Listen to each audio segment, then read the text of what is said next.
All right, in this video, I would share with you 13 points. That is, if you are in a breakup, okay, relationship, whether it is, let's say, a love triangle, love relationship, or whether it's a business relationship, or let's say, coaching relationship, whatever. Why I've included coaching, you might find that strange because, at least for me, coaching is a very intimate process. It's more like getting married to someone. It's like being in love with someone. Okay, it's like having a father-son relationship. I'm talking long-term relationships. So love is, where you're emotionally involved. Business is where you trust the person, believe the person, and the final one is, I told you, coaching. And yeah, you can even use the points that I mentioned in this video.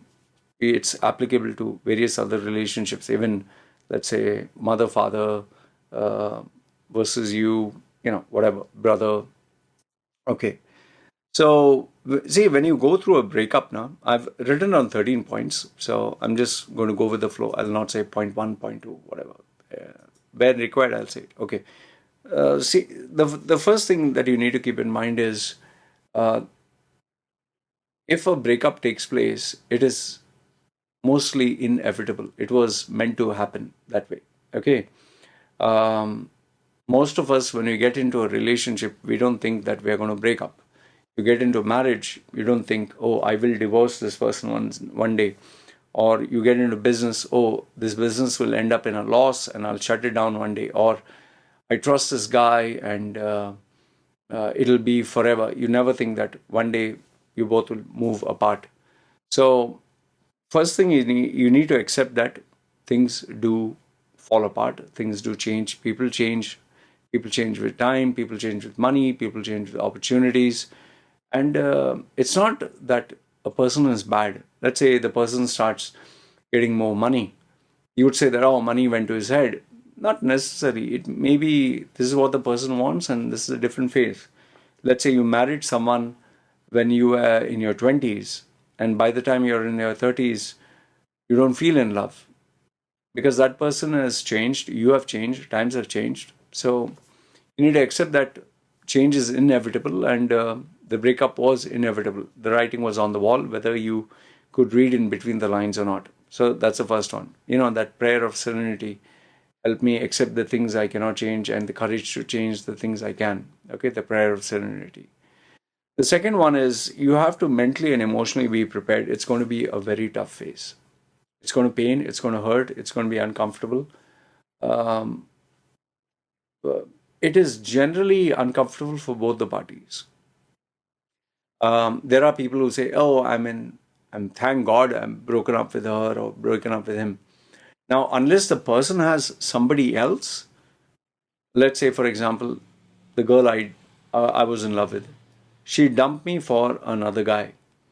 Now, she didn't feel an iota of pain. Why? Because she was not in love. She got a replacement very easily, and she had the replacement when she was with me, and I didn't know that. So I had to bear the brunt of all the pain. She didn't. Okay. But if it is both of you are married and both of you are not in love and you separate, both of you will undergo a very uncomfortable phase where you'll have to deal with the expenses differently, your goals will be different, your lifestyle will be different. You'll have to change everything that you built a foundation on. So it will be uncomfortable, but one person will suffer more than the other. Okay. So now, if for example, let's say me in my coaching business or my relationships business, um, if I was totally dependent on one client, just one, I didn't have any other clients, and that client broke up with me, man, it would really hurt. It would be like someone punched me in the gut and I cannot breathe. And that would be devastating for anybody. Okay. And let's say if in business, I had a business partner because of which everything was made easy, contacts, connections, money, whatever. And if he said no, and I'm fucked. Okay. But on the other hand, if let's say I have plenty of clients or I have a good number of clients, one client goes, Don't have to worry.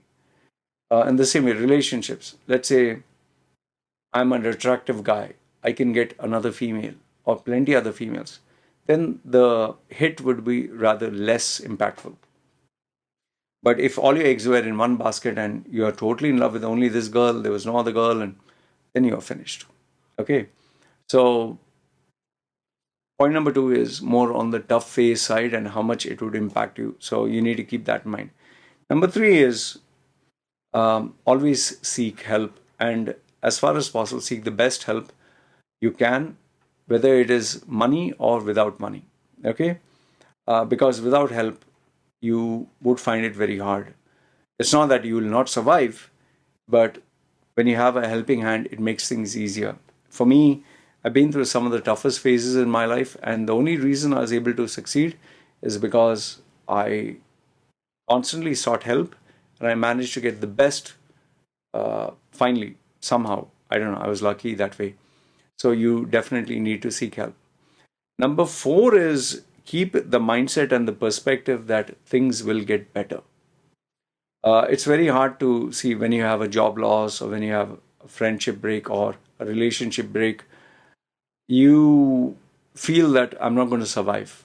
I'm not going to survive this. But guess what? People do survive. Now, here's a slightly painful truth. It need not, yes, we like to believe that, yes, I will get something better, I deserve something better, but it's not the case in all the time. Like, for example, one of the girls who rejected me went for a better guy. She thought she was getting the better deal. Um, 10 years down the line, they ended up being badly divorced. She ended up being in a financial loan, deeply in debt. Her parents lost everything. She ended up getting health issues, massive weight gain. She put on double the weight, and everything was shattered. So, if you compare before and now, it's much more worse. Okay. The only thing that is better is now she has two kids and she has a stable job, but then that's about it. So, when I say hope for the better, uh, that is hope. It need not be the case. Like, let's say, for example, I have a client who I'm coaching, and that person achieves a success and decides, bye bye, fuck off, I don't need you. Okay. Now, there are two possibilities. One is the person succeeds far beyond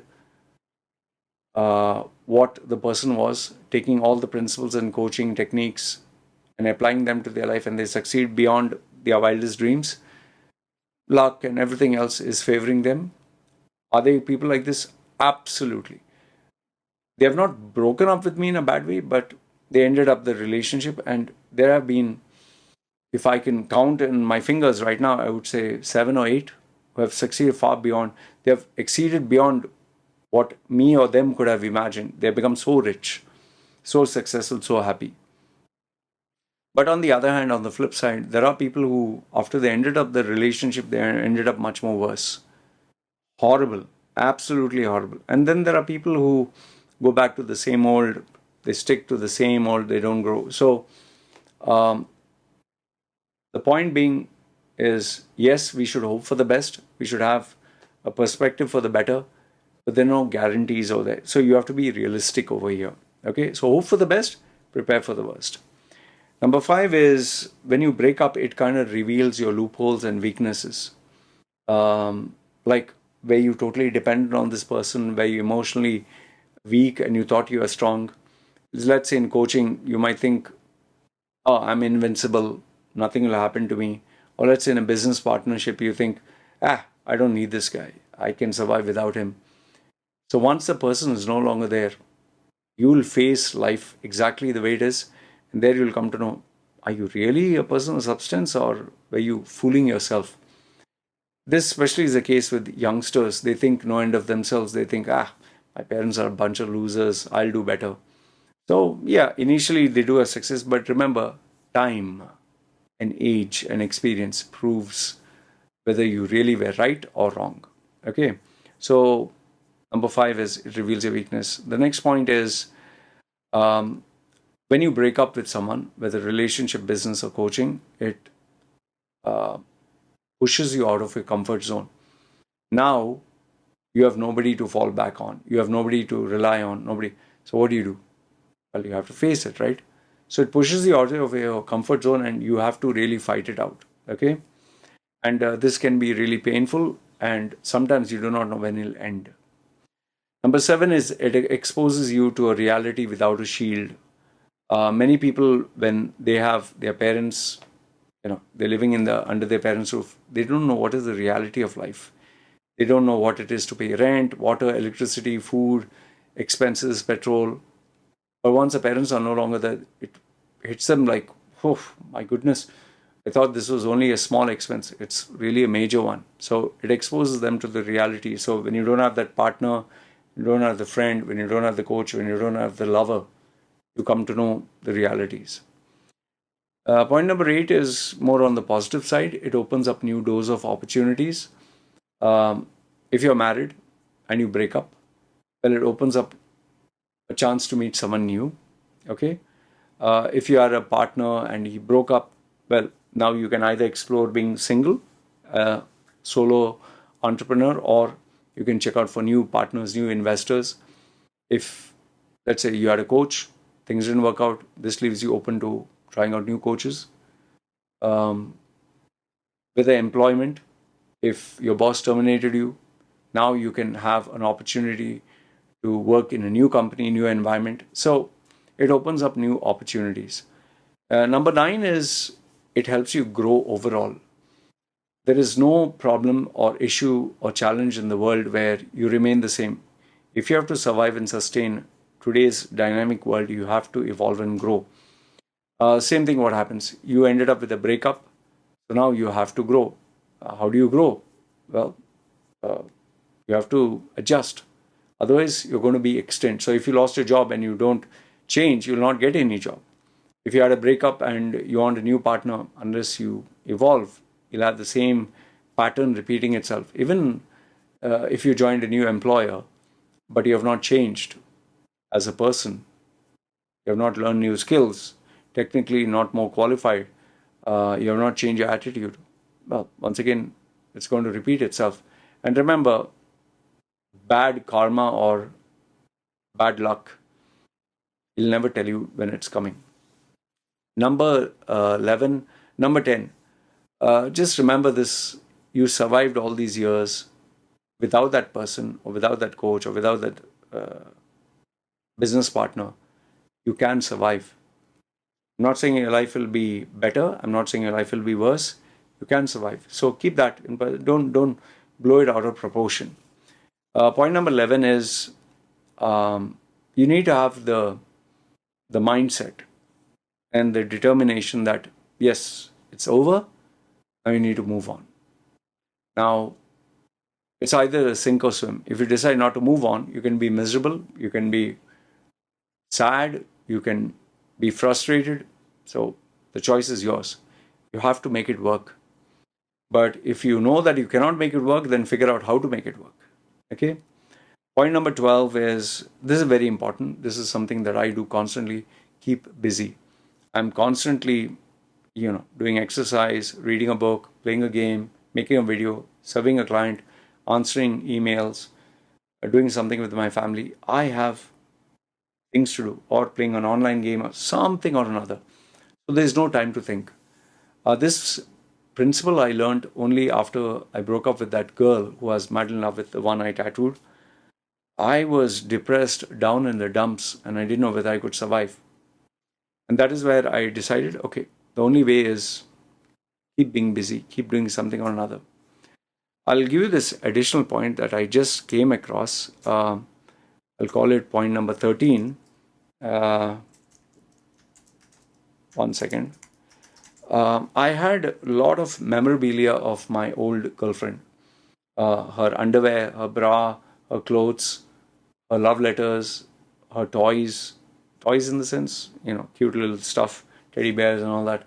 I had her videos, I had her photographs, and I was in one of the worst breakups of my life. I couldn't get over it. So I realized that every time I was thinking of her. I was looking at all this, and when I look at this, it bring back memories. I ended up destroying all of it, burnt it off. The ones that she needed back, I respectfully give it back. So I didn't destroy her memories. I had adult videos of her and me. I deleted them because it's not right.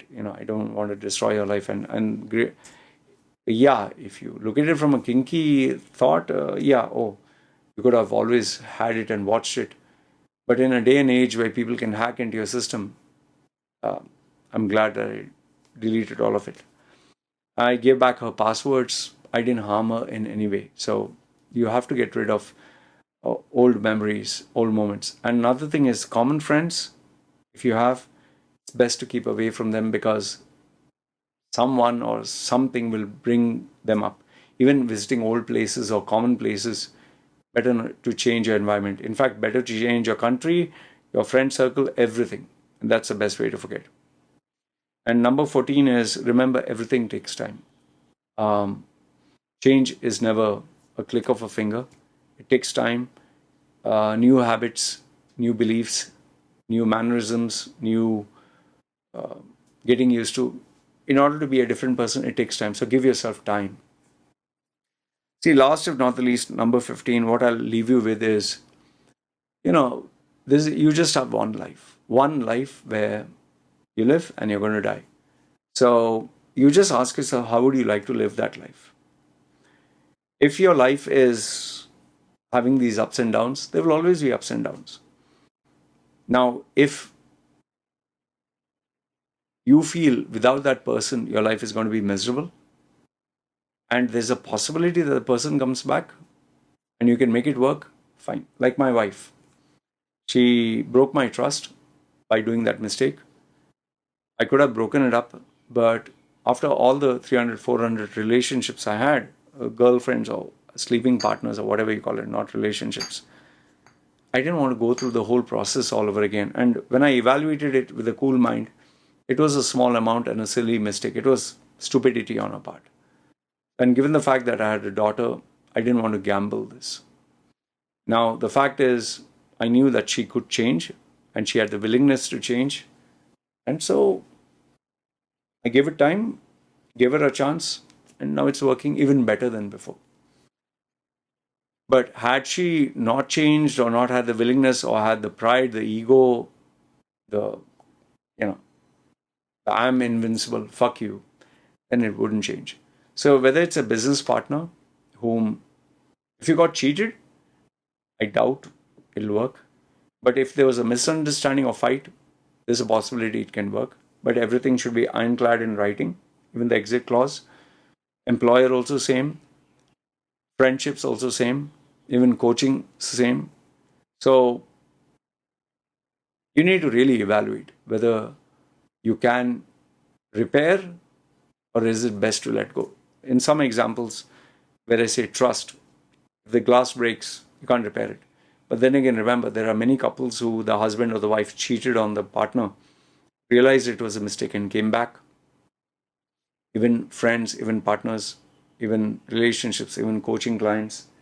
But obviously, you need to redraw the terms, the conditions, the, designing the alliance, as I call it. You need to redesign the relationship with the terms and conditions, the new ones. And if it is acceptable to both, fine, it'll work. And if it's not, well, you need to move on. But one thing is, keep in mind, you just have this one life. So decide, is it worth, is it not? And then live it. But remember that it takes more work to make it work again. And both the parties have to be willing. Otherwise, no. So I hope these points, 15 points, help you in building up a broken relationship or overcoming a broken relationship. And these are very practical points that I've used in my life. Let's see if it can help you. And yeah, one final bonus point that I'll give you is exercise does wonders. So if you can follow an exercise protocol and focus on getting physically better, that also helps. Okay, good, bad, ugly. Let me know what you think. And yeah, if I could pepper in one last point, get yourself a professional mentor, coach or someone who guide you. Um, their maturity and real life experience can help you. And if you broke up with a coach, get a better one. All right. You guys take care. Good, bad, ugly. Feel free. Comment down below. This is me signing off.